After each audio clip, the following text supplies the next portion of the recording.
The Green Bay Gamblers are back here at the Rush Center after finishing the season in Lincoln, grabbing a split at the Icebox. Let's first and foremost talk about that Friday night game. A lot on the line for both teams. The Lincoln Stars coming in looking for that top spot in the Western Conference, home ice advantage. Of course, you guys were looking for the top spot in the Eastern Conference. Talk a little bit about the atmosphere and the matchup on Friday night. Well, Lincoln's always a great environment. They have a great fan base, and went in there, and I thought we had an okay first period, and we just struggled to find that next opportunity, and credit to them. They played a great defensive game, and their goaltender came up with some big saves when he needed to, but we weren't as sharp offensively as we had been lately.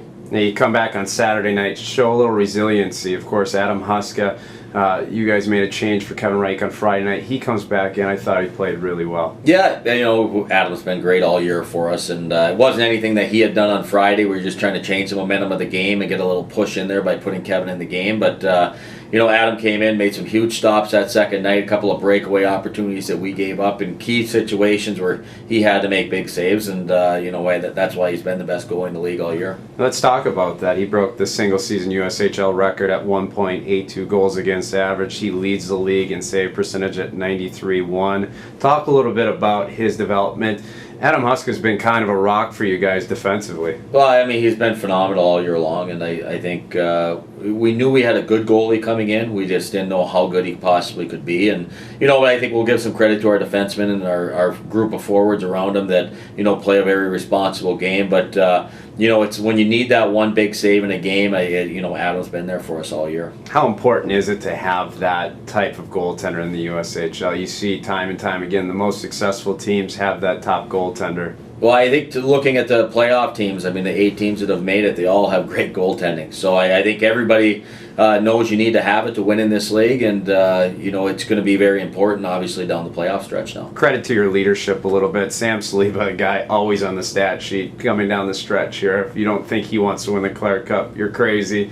Guys like Ryan Blankmeyer coming out big now, guys that have been in the league for a long time. It's really important for you guys to have your leadership and your veteran guys step up at this point of the season. Yeah, they've been great for us all year long, and we're very fortunate to have such a great locker room of kids. And but you see that Saturday night game, the type of people that score those goals on the road in a big environment, and it's a credit to them. But they had to stick with it. Again, early in that game, their goalie made some huge saves, and we had some power play opportunities early, and we just weren't getting our bounces. And then slowly but surely, we kind of fought our way through that one. Very important win on Saturday night. The magnitude of it, when you look at the Clark Cup playoffs and home ice advantage, how important, now knowing that we have the Dubuque Fighting Saints coming into town, how important is home ice advantage in the playoffs? Well, we've liked playing at home all year long. We've been a good team here at the Rush Center, and but now it's a game by game situation the same way, and we got to really manage our highs and our lows in the playoffs, and but it's always nice to have that final game, that deciding game at home if you need it.